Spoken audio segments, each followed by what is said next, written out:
You're not exactly wearing that because you're ugly. It's just a face. What are you doing?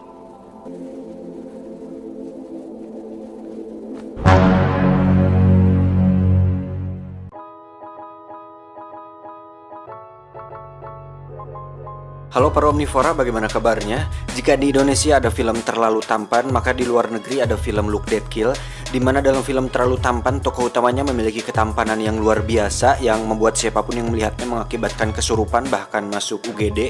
Nah, Look Dead Kill ini lebih parah lagi karena bukan hanya tampan tetapi sangat mematikan hingga siapapun yang melihatnya bisa langsung serangan jantung dan meninggal saat itu juga.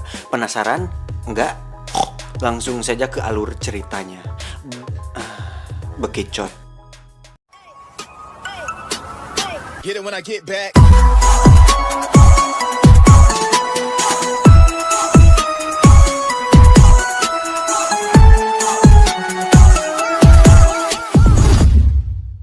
Film ini diawali dengan memperlihatkan seorang remaja laki-laki dengan perban, kacamata, dan topi yang menutupi seluruh kepalanya. Pemuda tersebut bernama Max Richardson, yang ditemani kedua orang tuanya untuk melakukan terapi kepada Dr. Klingman.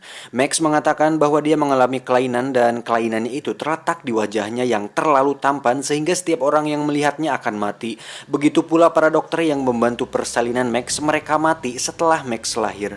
Pada akhirnya ketika Max baru berusia 2 tahun, keluarganya memutuskan untuk pindah keluar kota, sebuah tempat terpencil yang tidak dihuni banyak orang. Untuk mengantisipasi jatuhnya korban, orang tua Max menutup wajah Max dengan perban. Namun sang dokter tidak mempercayainya. Ia mengira bahwa Max sedang depresi karena masa lalunya sehingga dia bicara ngelantur seperti itu. Dan beberapa saat kemudian, dokter itu pun meninggal karena melihat wajah Max. Mamam. Beberapa saat kemudian polisi datang dan memintai keterangan kepada orang tua Max. Polisi menyatakan penyebab kematian dari sang dokter adalah karena serangan jantung. Namun penyebabnya masih belum diketahui oleh polisi tersebut. Akhirnya Max dan orang tuanya diizinkan pulang oleh polisi. Singkat cerita, malam pun tiba. Orang tuanya pun mengajak satu-satunya teman Max yang bernama Denny untuk makan malam bersama di rumahnya. Ketika makan, Paul meminta Denny untuk mengajak Max keluar rumah supaya dia mendapatkan teman. Namun Max menolaknya karena dia tidak mau membunuh orang lagi dengan wajahnya. Dan setelah makan malam selesai, Max meminta Denny untuk memukul wajah Max dengan batu bata supaya ketampanannya luntur. Namun, Denny menolak. Karena dulu Max juga pernah meminta Denny untuk memukulnya menggunakan palu. Namun, ketika Max dengan sengaja menjatuhkan ponsel milik Denny, Denny pun terpancing emosi lalu memukul wajah Max dengan batu bata hingga dia tak sadarkan diri. Keesokan harinya, Max dan ibunya pergi ke sebuah puskesmas untuk mengobati hidung Max akibat dipukul oleh Denny. Di rumah sakit dia bertemu dengan seorang wanita seumurannya yang sedang ikut mengantri. I was just wanted to. This isn't gonna fix your problem. We're in exchange.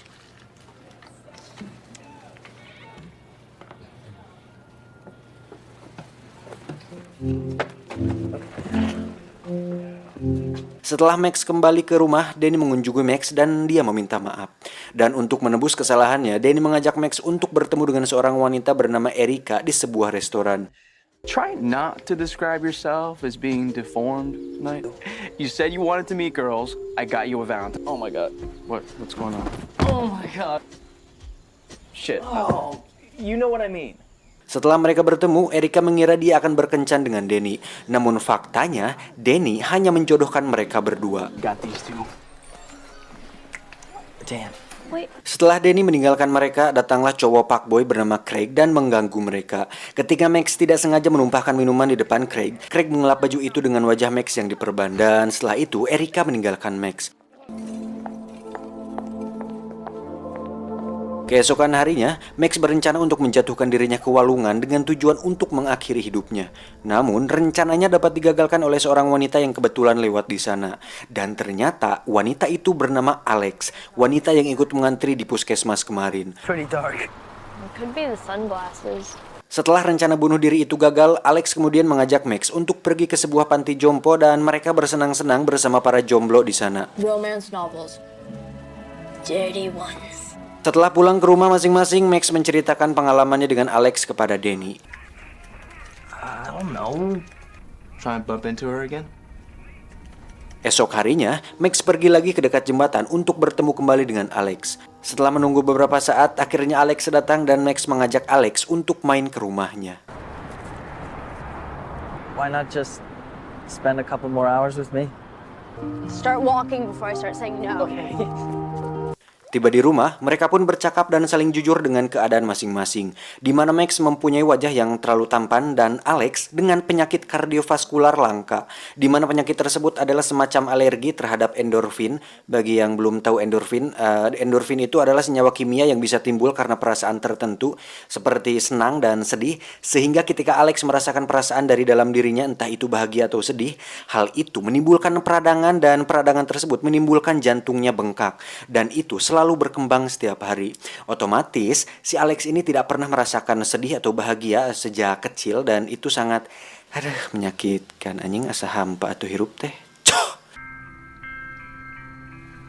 Setelah bercakap-cakap, mereka berdua pergi ke bioskop untuk menonton sambil mabuk-mabukan. You're my first friend. Go. Okay. Why is it sticking to? Dan pada suatu titik saat berada di kamar Max, mereka berdua pun terbawa suasana dan hendak akan cipokan.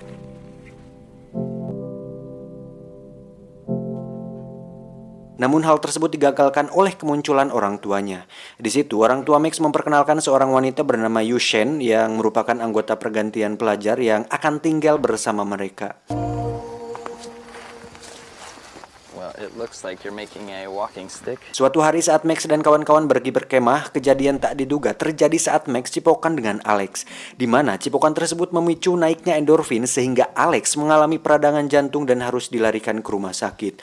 Namun beruntung, Alex masih bisa diselamatkan. Keesokan harinya, Alex mengajak Max untuk menjenguk Rose, salah satu teman jompo Alex yang sedang sekarat.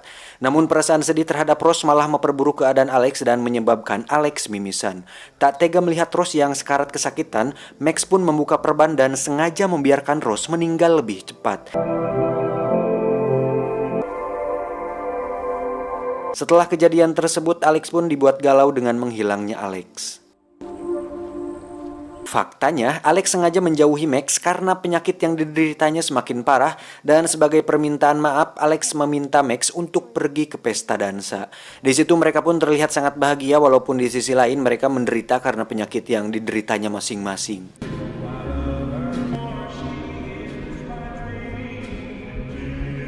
Hingga suatu titik saat Alex mengalami mimisan, dia berpura-pura ingin pipis ke toilet. Di saat Max sendiri dan Danny dan teman wanitanya menghampiri Max, kejadian tak diduga pun terjadi ketika Craig tiba-tiba datang dan menjahili dengan membuka perban Max sehingga si wanita yang melihatnya langsung mati saat itu juga. Beberapa saat kemudian terdengar sirine mobil ambulans dan polisi yang faktanya ambulan tersebut datang untuk menjemput Alex yang sedang sekarat.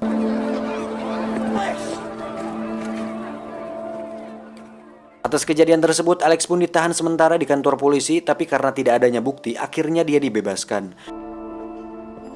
Tidak langsung pulang, Max pun langsung pergi ke rumah sakit untuk memastikan kondisi Alex.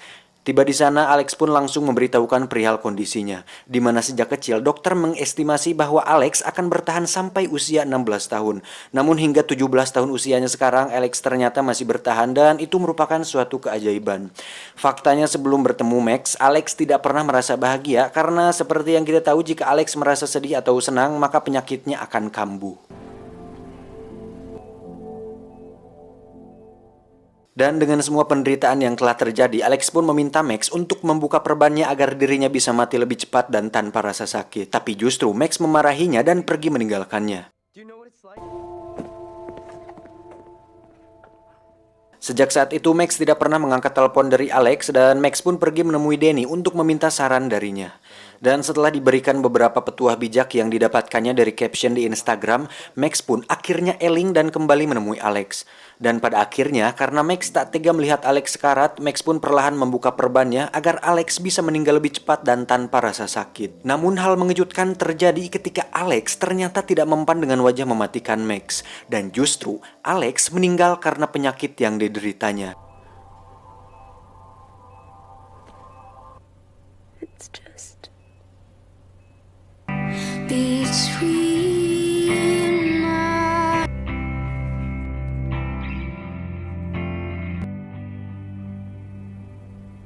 Setelah kematian Alex, Max pun kembali memulai terapinya. Kasus kematian teman wanita Denny pun ditutup karena ternyata dia mati disebabkan oleh overdosis.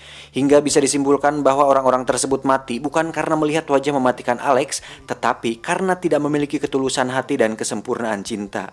Seperti yang sering dinyanyikan oleh Rizky Febian, berdua bersamamu mengajarkanku apa artinya kenyamanan, kedisiplinan, pegadaian, perekonomian, pendidikan, pembangunan, keamanan, ekonomi, sosial, dan jiwa raga bagi seluruh rakyat Indonesia.